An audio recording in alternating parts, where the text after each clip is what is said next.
listen to the session. So what happens? What happens? So we collect past data. You know each other. Alright, you know what kind of teacher he or she is. We know what kind of students you are. Once they leave the one session, two sessions, three sessions, we keep gathering some facts, right? So we know what kind of student you are individually or as a class. Same thing happens with the machine, right? That also collects data. We call training the machine, right? It keeps collecting data, and artificial intelligence based on the past data will predict the future. It is more about predictive analysis, right? If you go to one particular hotel, have you seen? If you stayed in a particular hotel or one place you visited, and you have put your program on the Facebook, or next time you visit the hotel, automatically you will flash on Facebook that last time you visited this hotel on so and so date. Have you noticed that? So it will connect you that what different things you've done. It will relate to the respective data, concerned data. Even it will tell you about other friends whom you met. Anybody who has been photographed, they will show you the names of the friends and all that. So this is how they collect the past data and predict the future, alright, or connect to the present. Everybody is going through 4 P's. 4 P's of marketing. Yes. Product, price, place. Alright. Product, price, place, and promotion. Other name of place is physical distribution. Place basically means physical distribution. Alright. Whenever you get any product, how it comes to you, how your product reaches the customer, how it reaches the customer. By transportation. Speak loudly. You don't be first.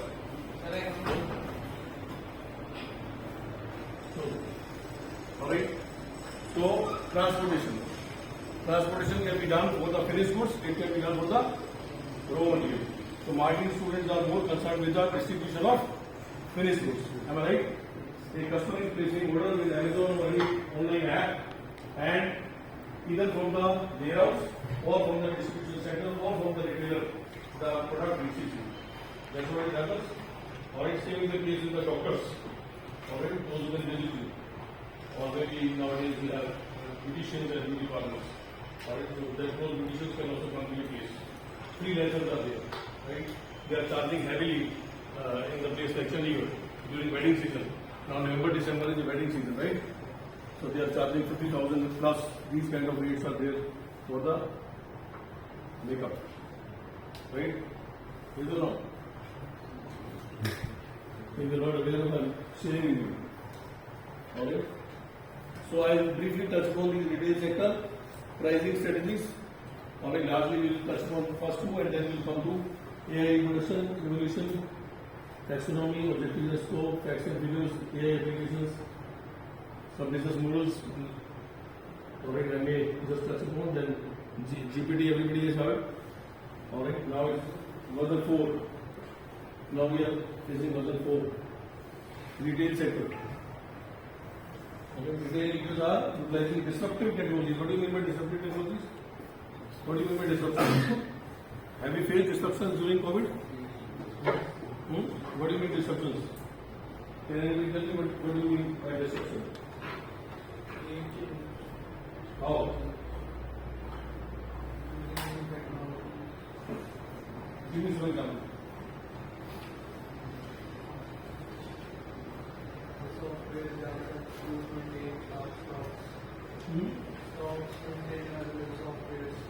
Shows the created by software. When you go to the airport, how you get check-in? There are kiosks, alright, you just feed the data and you will get the boarding pass. Is what is happening? So human interface is missing. Human interface, no human is required. Even when you go and drop the baggage. Right? That is also happening now without any human support, interface. So all those are game changers. With the help of technology, during COVID also, Bangalore was the first airport, who used Metaverse. And they went for E-state. The name is known as E-state. Means boarding the plane was entirely without contacting any human being. Alright, no even security check was happening automatically, baggage was being checked automatically, So no human university. That is these things. Alright, same thing happens in Dubai Airport. Right? Other thing is offline to online. Is this not a game changer? Offline to online. E-commerce. E-commerce industry has significantly increased. Can you think of any company, if they are not online, if they have bright future, or yes or no? Have they bright future? If any company which is operating in offline mode and not operating in online mode, what do you think? Zudio. You have just listened to. I asked this question. You were saying in 26, when you open 1,000 outlets.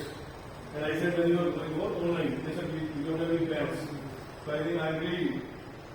As a professional, I find they should go on e-commerce first rather than expanding the physical stores. Do you agree? Because your generation, what he was saying, she was saying Gen Z, or it born between 1910 to 2010. Gen Z, right? So if Gen Z students, you are very comfortable placing order.